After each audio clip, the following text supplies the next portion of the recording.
Corona সংক্রমণ ঠেকাতে লকডাউনের মধ্যে রাজধানীর প্রধান সড়কগুলো কিছুটা ফাঁকা থাকলেও বাজার এবং টিসিবি ট্রাকে পণ্য বিক্রি করার জায়গাগুলোতে মানুষের ভিড়। কারণ বাজারের সবজির খুচরা বাজার স্থানান্তর করা হয়েছে। মাসুর শাকিলের রিপোর্টে বিস্তারিত। বুধবার সকাল 10টা রাজধানীর শাহবাগে জাতীয় জাদুঘরের সামনে টিসিবি ট্রাক থেকে পণ্য কেনার লম্বা লাইন। ইট দিয়ে দূরত্ব তৈরির চেষ্টা করা হয়েছে, তবে ট্রাকের সামনে জটলা।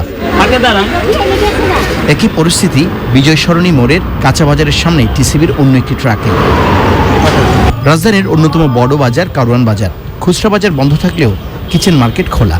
সেখানকার দোকানগুলো থেকেই বাজার করছেন অনেকে। কারওয়ান বাজারে রাত 9টা থেকে রাত 3টা পর্যন্ত পাইকারি কেনাবেচার সুযোগ রাখা হয়েছে। কাঁচা সবজির বাজার ফার্মগেট সরকারি বিজ্ঞান কলেজের সামনে সরিয়ে নেওয়া হয়েছে।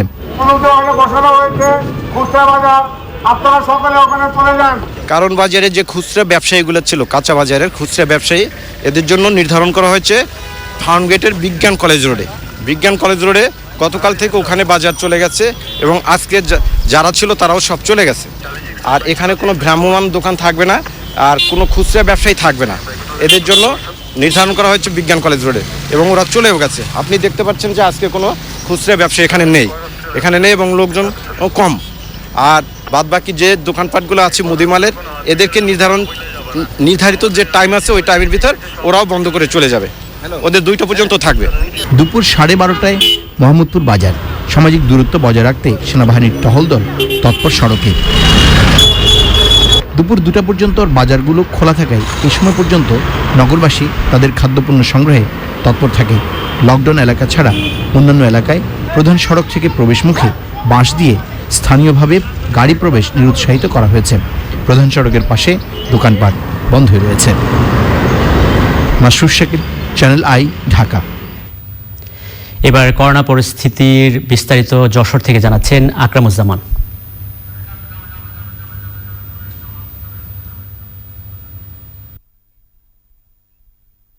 আপনি জানেন, গত শুক্রবার থেকে যশোর বিজ্ঞান ও প্রযুক্তি বিশ্ববিদ্যালয়ে জেনোম সেন্টারে করোনা রোগীর নমুনার পরীক্ষা করা হচ্ছে। তবে গত 4 দিনে যশোরের এই বিশ্ববিদ্যালয়ের এই ল্যাব থেকে কোনো রোগী পজিটিভ রেজাল্ট আসেনি। তবে অত্যন্ত হতাশাজনক বিষয় হচ্ছে, গত 24 ঘন্টায় 64টি নমুনা পরীক্ষা করার পর সেখানে দেখা গেছে 13টি পজিটিভ এসেছে। এবং সবচেয়ে ভয়ঙ্কর বিষয় হচ্ছে, এই 13টি পজিটিভ রেজাল্টের ভিতরে 4 জন চিকিৎসক রয়েছে। এই 4 জন চিকিৎসকই যশোরের পার্শ্ববর্তী জেলা নড়াইলের একটি হাসপাতালের। এছাড়া যশোরের 4 জন রোগীর শনাক্ত হয়েছে। এই 4 জন আমরা জানতে পেরেছি। এদের ভিতরে 2 জন আমাদের যশোরের চৌগাছা উপজেলার বাসিন্দা, 1 জন যশোর সদর উপজেলা চূড়ামনকাটির এবং অপরজন শার্শা উপজেলার বাসিন্দা। যশোরের সিভিল সার্জন ডাক্তার শেখ আবু শাহিন জানিয়েছেন, 4 জন রোগীর ভিতরে 1 জন যশোর সদর হাসপাতালের আইসোলেশনে চিকিৎসাধীন আছেন এবং বাকিরা 3 জনই শার্শা উপজেলার স্বাস্থ্য বিভাগে ভর্তি আছে। আমরা যশোরের বিজ্ঞান ও প্রযুক্তি বিশ্ববিদ্যালয়ের জিনোম সেন্টারের সহকারী পরিচালক প্রফেসর ডক্টর ইকবাল কবির জাহিদের সাথে কথা বললে তিনি জানান, যশোরে যে 13টি নমুনা পজিটিভ রেজাল্ট এসেছে, এই নমুনার ভিতরে যশোরের 4টি ছাড়া বাকি যে 9টি নমুনা রয়েছে সবগুলি পার্শ্ববর্তী জেলার। এর ভিতরে নড়াইলের 5টি, মাগুরার 1টি, মেহেরপুরের 1টি এবং কুষ্টিয়া জেলার 2টি। আমি যশোর সিভিল সার্জনের সাথে কথা বলে দেখেছি। উনি জানিয়েছেন আমাকে যে সমস্ত যশোরের করোনা রোগী শনাক্ত হয়েছে, এসব এলাকায় খবর নেওয়া হচ্ছে। তারা কাদের সংস্পর্শে এসে এই ধরনের রোগে সাথে আক্রান্ত হয়েছে সে বিষয়টি নিশ্চিত করার জন্য খোঁজখবর নেওয়া হচ্ছে এবং ওই এলাকায় কোন এলাকায় লকডাউন করা যায় সে বিষয়টাও পরিকল্পনা নেওয়া হচ্ছে। এই ছিল আমার কাছে সর্বশেষ তথ্য। ধন্যবাদ আকরাম। করোনার জন্য নির্ধারিত হাসপাতালগুলোতে মানুষ যথাযথ চিকিৎসা সেবা পাচ্ছে না বলে অভিযোগ রয়েছে প্রথম থেকেই। 19 এপ্রিল স্বাস্থ্য বুলেটিনে খোদ স্বাস্থ্যমন্ত্রী জানিয়েছিলেন, হাসপাতালে ভেন্টিলেটরে নেওয়া 9 জনের 8 জনই মারা গেছেন। হাসপাতালগুলো বলছে সরকারি হাসপাতালের সীমিত সুযোগ সুবিধার মধ্যে তাদের নতুন সংক্রমিত এই রোগের চিকিৎসা দিতে হচ্ছে। চকর মালিথা রিপোর্ট।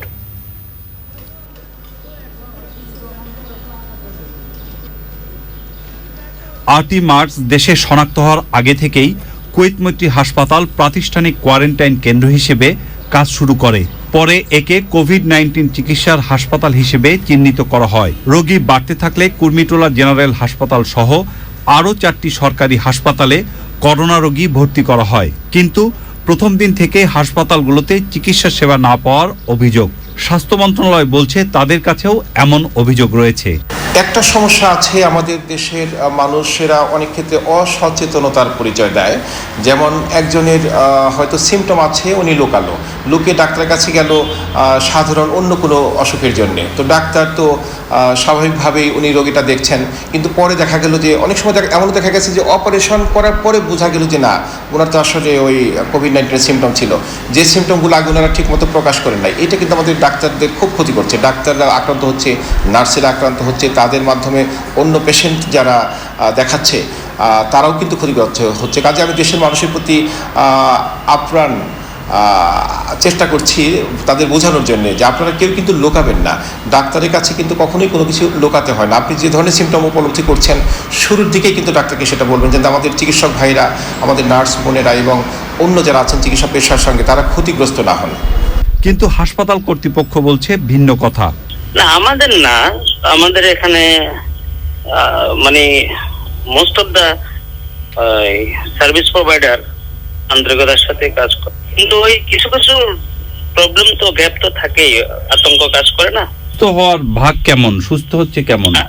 ম্যাক্সিমামই সুস্থ হচ্ছে, বা মোস্ট ধরেন আমাদের অসুস্থ হওয়ার বা খারাপ হওয়ার সংখ্যা খুবই কম। নিয়মিত স্বাস্থ্য বুলেটিনে জানানো হয়েছে আক্রান্তদের মাত্র 18% হাসপাতালে থেকে চিকিৎসা সেবা নিচ্ছেন। চকর মালিথা, চ্যানেল আই, ঢাকা। নারায়ণগঞ্জে করোনার খুব দ্রুত সামাজিক সংক্রমণ ঘটছে। এর মধ্যে কাঁচা বাজারগুলোতে ভিড় করছেন ক্রেতারা। শহরে 15 দিন থেকে লকডাউন চলছে। নারায়ণগঞ্জের প্রধান কাঁচা বাজার দিগুবাবু বাজারে রয়েছেন রুমন রেজা। সেখানকার পরিস্থিতি জানবো তার কাছ থেকে। রুমন, নারায়ণগঞ্জের প্রধান কাঁচা বাজার দিগবাবু বাজারে, এই বাজারের অবস্থা দেখতে পাচ্ছেন, অনেক লোকের সমাগম, সামাজিক দূরত্ব মোটেই মানা হচ্ছে না। অথচ এখানে র্যাব এর আগে কয়েকবার উদ্যোগ নিয়ে এক পথ তৈরি করে দিয়েছিল সামাজিক দূরত্ব যাতে রক্ষা করা হয়, কিন্তু আমরা দেখছি যে এখন আসলে সামাজিক দূরত্বের বালাই নেই এখানে। নারায়ণগঞ্জের অন্যান্য কাঁচা বাজারের অবস্থাও এরকম। সবচেয়ে খারাপ অবস্থা নারায়ণগঞ্জের পাইকারি ব্যবসা কেন্দ্র নিতাইগঞ্জ ও ডালপট্টিতে। সেখানে লোকজনের অনেক সমাগম হলেও সামাজিক দূরত্ব মানা হচ্ছে না। নারায়ণগঞ্জ জেলা স্বাস্থ্য বিভাগের দেওয়া তথ্য অনুযায়ী গত 24 ঘন্টায় নারায়ণগঞ্জে নতুন করে আক্রান্ত হয়েছে আরও 89 জন। এই নিয়ে আক্রান্তের সংখ্যা 499 এবং মৃত্যু হয়েছে আরও 2 জনের। এই নিয়ে মোট মৃত্যুর সংখ্যা হচ্ছে 35। আক্রান্তের মধ্যে নারায়ণগঞ্জ শহর এবং আশেপাশেই হচ্ছে নতুন করে আক্রান্ত হয়েছে 75 জন। সবাই মনে করছেন যে নারায়ণগঞ্জের অবস্থায় করোনা পরিস্থিতির অবনতি রোধ করতে হলে আসলে সামাজিক দূরত্ব আরও কঠোরভাবে মেনে চলা জরুরি হয়ে পড়েছে। করোনার বিস্তার রোধে যথেষ্ট পদক্ষেপ না নেয়ায় চীনের বিরুদ্ধে মামলা করেছে যুক্তরাষ্ট্র। চীন সরকার সহ কমিউনিস্ট পার্টি এবং গুরুত্বপূর্ণ ইনস্টিটিউশনের বিরুদ্ধে মামলা করেছে মিসৌরি। মার্কিন প্রেসিডেন্ট বলছেন অভিবাসন বিধিনিষেধ 60 দিন পর্যন্ত থাকবে। করোনা প্রতিরোধে মানব শরীরে পরীক্ষামূলক ভ্যাকসিন প্রয়োগ করবেন অক্সফোর্ডের গবেষকরা। পবিত্র রমজানে মক্কার মসজিদুল হারাম এবং মদিনার মসজিদে নবাবিতে সীমিতভাবে তারাবিসহ নামাজের অনুমতি দিয়েছে সৌদি আরব। বিশ্বের করোনা পরিস্থিতি নিয়ে সাবরিনা হাসানের রিপোর্টে বিস্তারিত। মঙ্গলবার সামান্য কমলেও আবারও যুক্তরাষ্ট্রে 2,500-এর বেশি মৃত্যু, আক্রান্ত 8,17,000 ছাড়িয়েছে। করোনা মোকাবেলায় নতুন অভিবাসীদের জন্য বিধিনিষেধ 2 মাস পর্যন্ত থাকবে বলেছেন মার্কিন প্রেসিডেন্ট ডোনাল্ড ট্রাম্প। এ বিষয়ে নির্বাহী আদেশে সই করবেন তিনি। বৃহস্পতিবার থেকে মানব শরীরে পরীক্ষামূলক ভ্যাকসিন প্রয়োগ শুরু করবে অক্সফোর্ড বিশ্ববিদ্যালয়ের গবেষকরা। বিশ্ব স্বাস্থ্য সংস্থা জানিয়েছে, করোনার উৎপত্তি পশু পাখি থেকেই। ভাইরাসটি বাদুড়ি বহন করে বলেও জানানো হয়েছে। করোনা মহামারীতে ক্ষুধার্ত মানুষের সংখ্যা দ্বিগুণ হওয়ার আশঙ্কা করছে জাতিসংঘের ওয়ার্ল্ড ফুড প্রোগ্রাম। যুক্তরাজ্যে করোনা পরিস্থিতি নিয়ন্ত্রণের বাইরে, একদিনে আরও 800-র বেশি মৃত্যু। তবে লন্ডনে আক্রান্ত কিছুটা কমেছে। এপ্রিলের শেষ পর্যন্ত প্রতিদিন 1 লাখ করে করোনা টেস্ট করতে ব্রিটিশ সরকারের অঙ্গীকার। ইউরোপের অন্যান্য দেশে মৃত্যু কমছে। ইতালিতে প্রথমবার আক্রান্তের সংখ্যা কমেছে। করোনা প্রতিরোধে সামাজিক দূরত্ব বজায় রাখা সহ বেশ কয়েকটি নির্দেশনা দিয়েছেন ইতালির প্রধানমন্ত্রী।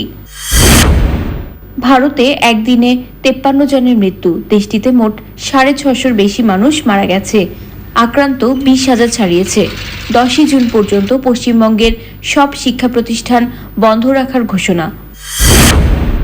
আক্রান্ত বাড়ায় 1 জুন পর্যন্ত লকডাউন বাড়িয়েছে সিঙ্গাপুর। দেশটিতে করোনায় বেশিরভাগ অভিবাসী শ্রমিকের মৃত্যু হয়েছে। স্কুল কলেজ সহ সব প্রতিষ্ঠান বন্ধ রাখার ঘোষণা। 7ই মে পর্যন্ত সামাজিক দূরত্ব বজায় রাখার সিদ্ধান্ত নিয়েছে Hong Kong. Sabrina Hasan, channel I. করোনার কারণে 1.5 মাস ধরে যুক্তরাষ্ট্রে লকডাউন থাকায় চরম অর্থ সংকটে পড়েছেন সারা বিশ্ব থেকে যাওয়া বিদেশি শিক্ষার্থীরা। কর দেয়া বিদেশি শিক্ষার্থীদের জন্য কোনো আর্থিক প্রণোদনা এবং খণ্ডকালীন চাকরি না থাকায় সংকট বেড়েছে। এমন পরিস্থিতিতে করোনায় যুক্তরাষ্ট্রে আরও 6 জন প্রবাসী বাংলাদেশির মৃত্যু হয়েছে। এ নিয়ে মোট 160 জনের মৃত্যু হলো। যুক্তরাষ্ট্র থেকে রাশেদ আহমেদের পাঠানো তথ্য ভিডিওতে সাবরিনা হাসানের আরেকটি রিপোর্ট। করোনা প্রতিরোধে যথেষ্ট পদক্ষেপ না নেয়ায় চীনের বিরুদ্ধে মামলা করেছেন যুক্তরাষ্ট্রের মিজৌরির অ্যাটর্নি জেনারেল। চীন সরকার, কমিউনিস্ট পার্টি এবং অন্যান্য ইনস্টিটিউশনের বিরুদ্ধে মামলাটি করা হয়েছে। মামলায় বলা হয়েছে, গুরুতর তথ্য গোপন করে চীনা কর্তৃপক্ষ জনগণের সাথে প্রতারণা করেছে। এমনকি মানুষ থেকে মানুষে সংক্রমণের কথা গোপন করায় ভাইরাসটি বেশি মানুষের মধ্যে ছড়িয়ে মহামারী হয়ে উঠেছে। যুক্তরাষ্ট্রে করোনা মোকাবেলায় নতুন অভিবাসীদের জন্য বিধিনিষেধ 2 মাস পর্যন্ত থাকবে বলেছেন মার্কিন প্রেসিডেন্ট ডোনাল্ড ট্রাম্প। এ সময় নতুন করে কাউকে অভিবাসন দেওয়া হবে না, এমনকি গ্রিন কার্ডের জন্য আবেদনও স্থগিত রয়েছে। যুক্তরাষ্ট্রে করোনা টেস্ট এবং হাসপাতালগুলোকে সহায়তায় মার্কিন সিনেটের প্রায় $500 বিলিয়ন সহায়তা প্যাকেজ পাশ হয়েছে। আক্রান্ত কমে যাওয়ায় ওয়াশিংটনে লকডাউন বিধিনিষেধ শিথিল করা হচ্ছে। এপ্রিলের প্রথম দিকে উইসকনসিনে প্রাইমারি নির্বাচন থেকে 7 জন করোনা আক্রান্ত হয়েছেন। পরিস্থিতি ভালো হওয়ায় সিয়াটলের উড়োজাহাজ কোম্পানি বোয়িং খুলে দেওয়া হয়েছে। বৃহস্পতিবার থেকে মানব শরীরে পরীক্ষামূলক ভ্যাকসিন প্রয়োগ শুরু করবেন অক্সফোর্ড বিশ্ববিদ্যালয়ের গবেষকরা। পবিত্র রমজানে মক্কার মসজিদুল হারাম এবং মদিনার মসজিদে নববীতে 10 রাকাত তারাবির নামাজ পড়ার অনুমতি দিয়েছেন সৌদি বাদশাহ সালমান বিন আব্দুল আজিজ। যুক্তরাজ্যে করোনা পরিস্থিতি নিয়ন্ত্রণের বাইরে, তবে লন্ডনে আক্রান্ত কিছুটা কমেছে। ইউরোপের অন্যান্য দেশে মৃত্যু কমছে। ইটালিতে প্রথমবার আক্রান্তের সংখ্যা কমেছে। করোনা প্রতিরোধে সামাজিক দূরত্ব বজায় রাখা সহ বেশ কয়েকটি নির্দেশনা দিয়েছেন ইটালির প্রধানমন্ত্রী। ভারতের রাজধানী দিল্লির প্রেসিডেন্ট ভবনে 1 জন করোনা আক্রান্ত হয়েছেন। 115 পরিবার কোয়ারেন্টাইনে। জাপানের প্রমোত্তরিতে আরও 33 জন করোনা আক্রান্ত। ব্রাজিলের মানাউসে করোনার মৃত্যু বাড়ায় গণকবর করছে কর্তৃপক্ষ। সবকিছু স্বাভাবিক হওয়ায় চীনের উহানের ইয়াংসি নদী খুলে দিয়েছে কর্তৃপক্ষ। Sabrina Hasan, channel I. Corona পরিস্থিতিতে ক্ষতিগ্রস্ত পর্যটন শিল্পের সাথে জড়িত প্রায় 3 লাখ মানুষ। এদের জন্য সহজ শর্তে ঋণ দেওয়ার আহ্বান জানিয়েছে ট্যুরিজম বোর্ড। প্রধানমন্ত্রী ঘোষিত আর্থিক প্যাকেজের একটি অংশকে সংরক্ষণ করতে বলেছেন তারা। আর্থিক ক্ষতি কাটিয়ে উঠতে সরকারের কাছে প্রণোদনা চেয়েছে পর্যটন সংশ্লিষ্ট সংগঠনগুলো। মাঝারুল হক মান্নার রিপোর্টে বিস্তারিত। অপার সম্ভাবনার খাত দেশের পর্যটন শিল্প, কিন্তু করোনা ভাইরাসের প্রভাবে জানুয়ারি থেকে এই খাতে অচলাবস্থা চলছে। ভ্রমণের সব ধরনের বুকিং শতভাগ বাতিল হয়েছে। আর বিশ্বব্যাপী চাকরি হারানোর ঝুঁকিতে প্রায় 5 কোটি মানুষ। বাংলাদেশ ট্যুরিজম বোর্ডের তথ্য অনুযায়ী দেশের পর্যটন শিল্পে এ পর্যন্ত ক্ষতি হয়েছে 5,700 কোটি টাকা। করোনার প্রকোপ দীর্ঘস্থায়ী হলে এ থেকে উত্তরণের জন্য সময় লেগে যাবে কমপক্ষে 2 বছর। এজন্য সরকারের কাছে আর্থিক সহায়তা চেয়েছেন পর্যটন সংশ্লিষ্টরা। কর্মকর্তা কর্মচারীর জন্য আলাদা বরাদ্দ ঘোষণা করে তাদের বেতন ভাতার ব্যবস্থা করা। 2. রিসোর্ট সমূহের বিদ্যুৎ বিল, ভ্যাট ট্যাক্স সহ সকল ইউটিলিটি বিল ডিসেম্বর পর্যন্ত মওকুফ করা। আমাদের এই শিল্পে, পর্যটন শিল্পে অনেক ক্ষুদ্র মাঝারি উদ্যোক্তা রয়েছে। বিশেষ করে আমাদের যারা ট্যুর অপারেটরগণ, তারা যেন এই স্বল্প সুদের সুবিধা গ্রহণ করতে পারে, সেজন্য সরকারের আমি সুদৃষ্টি কামনা করছি। এভিয়েশন ও পর্যটন শিল্পে কর্মরত কর্মকর্তা কর্মচারীদের বেতন ভাতাদি ও অফিস পরিচালনা বাবদ অনেক খরচ বহন করতে হচ্ছে। এই শিল্পে নিয়োজিত 4 লক্ষ কর্মকর্তা কর্মচারীদের বেতন ভাতাদি প্রদান, তাদের ভবিষ্যতের কর্মসংস্থান বহাল রাখতে এবং অফিস পরিচালনা চলমান রাখার জন্য প্রণোদনা বাবদ এককালীন নগদ 5,000 কোটি টাকা অনুদান প্রয়োজন। পর্যটন শিল্পের ক্ষতি মোকাবেলায় ইতিমধ্যে ট্যুরিজম বোর্ডের প্রধান নির্বাহীর নেতৃত্বে ক্রাইসিস ম্যানেজমেন্ট কমিটি গঠিত হয়েছে। প্রণোদনা যেটা মাননীয় প্রধানমন্ত্রী ঘোষণা করেছেন, এই প্রণোদনার একটা অংশ এবং ব্লক ফান্ড থেকে আমাদেরকে একদম শুধুমাত্র সার্ভিস চার্জের বিনিময়ে 2%, 2.5% যেটাই গভর্নমেন্ট নির্ধারণ করে দিবে, সেইটা দিলে আমার মিড সেক্টরে প্রায় 3 লক্ষ কর্মী কাজ করে, বিভিন্ন পেরোলে আছে। এই পেরোলে থাকা কর্মীদেরকে আসলে আমাদেরকে বাঁচিয়ে রাখতে হলে খুবই সহজ শর্তে একটা ঋণের সরবরাহ থাকা প্রয়োজন। ট্যুরিজম বোর্ড জানিয়েছে শীঘ্রই অর্থ মন্ত্রণালয়ের সঙ্গে বৈঠক করবেন তারা। বৈঠকে পর্যটন খাতের উন্নয়নে বিশেষ ব্যবস্থা গ্রহণের অনুরোধ জানানো হবে। Mazharul Haque Manna, Channel i, Dhaka. Savlon antiseptic soap coronavirus update.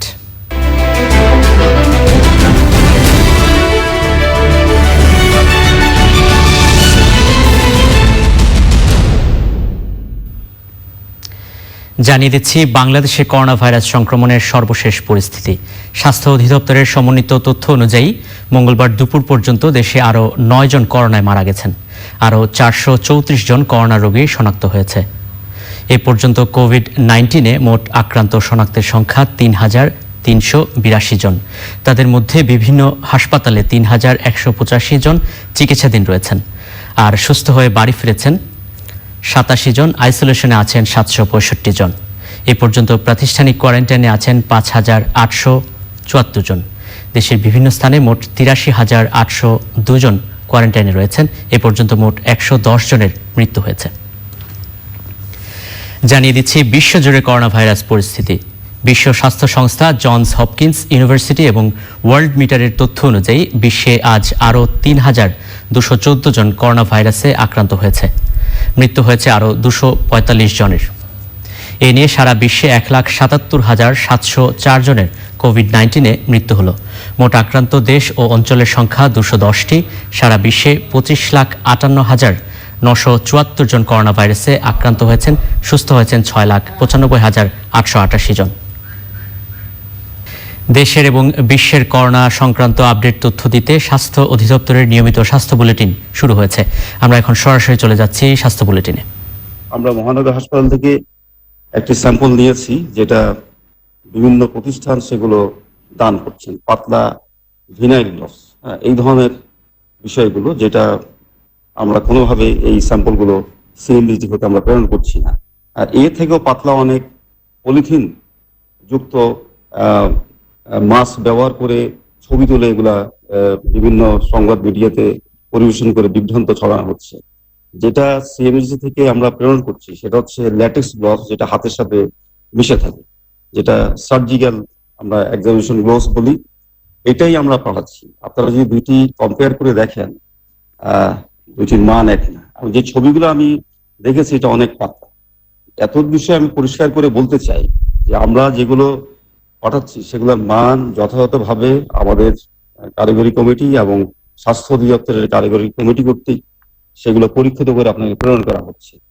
একটি উদ্যোগের সাথে বলতে চাচ্ছি যে দেশের বিভিন্ন স্তরের হাসপাতালে সিএমএইচডির বাইরেও পরিচালক এবং তত্ত্বাবধায়ক বৃন্দ বিভিন্ন ধরনের সামগ্রী গ্রহণ করে থাকেন, যেটা ওনাদের অধীনস্থ চিকিৎসক বৃন্দ সেগুলো অবহিত নন। অনেক সময় সেগুলো বিভিন্নভাবে ছবি তুলে পাঠান।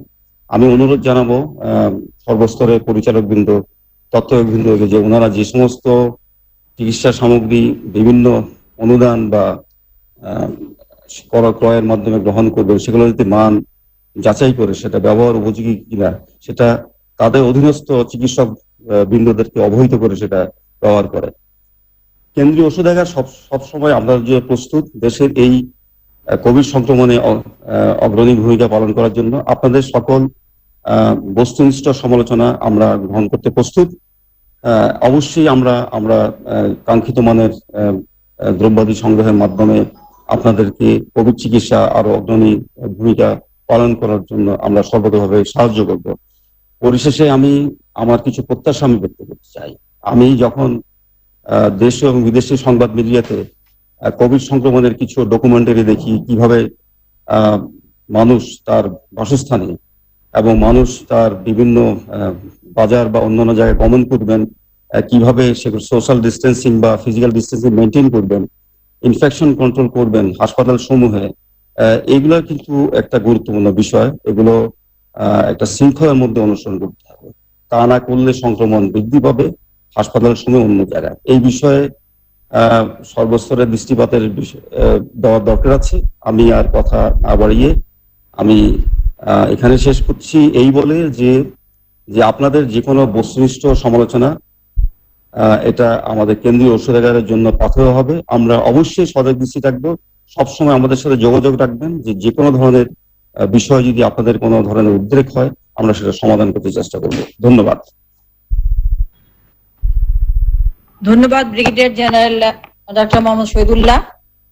এবার আমরা আমাদের বাংলাদেশের যে কোভিড-19 পরিস্থিতি সেদিকে দৃষ্টি দেই।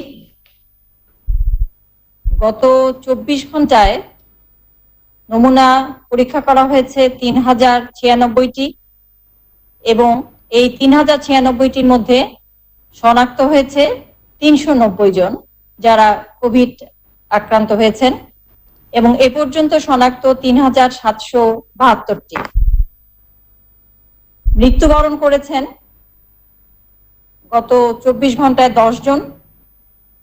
আমরা সকল মৃতের বিধি আত্মার প্রতি শ্রদ্ধা জানাই এবং তাদের শান্তি কামনা করি এবং এ পর্যন্ত মৃত্যু 120 জন। গত 24 ঘন্টায় সুস্থ হয়েছেন 5 জন এবং এ পর্যন্ত সুস্থ হয়েছেন 92 জন। এখানে একটি বিষয় আমি উল্লেখ করতে চাই, অনেকে প্রশ্ন করেন যে সুস্থ এত কম কেন। আসলে এই কোভিড আক্রান্ত যারা হচ্ছেন তাদের সুস্থ হতে দীর্ঘ সময় লেগে যায়। অনেক সময় উপসর্গ এবং লক্ষণ নিয়েই তারা 14-15 দিন পর্যন্ত থাকেন, তারপরে তাদের এই লক্ষণ বা উপসর্গ কমতে শুরু করে এবং প্রায় মাসখানেক সময় লেগে যায় সম্পূর্ণ সুস্থ হতে। এবং একজন ব্যক্তিকে আমরা তখনই সম্পূর্ণ সুস্থ বলবো যখন তার পরপর 2টি নমুনা পরীক্ষায় নেগেটিভ আসবে। এবং আমাদের যে 10 জন মৃত্যুবরণ করেছেন তাদের মধ্যে পুরুষ 7 জন, মহিলা 3 জন। সরাসরি দেখছিলেন স্বাস্থ্য অধিদপ্তরের নিয়মিত স্বাস্থ্য বুলেটিন।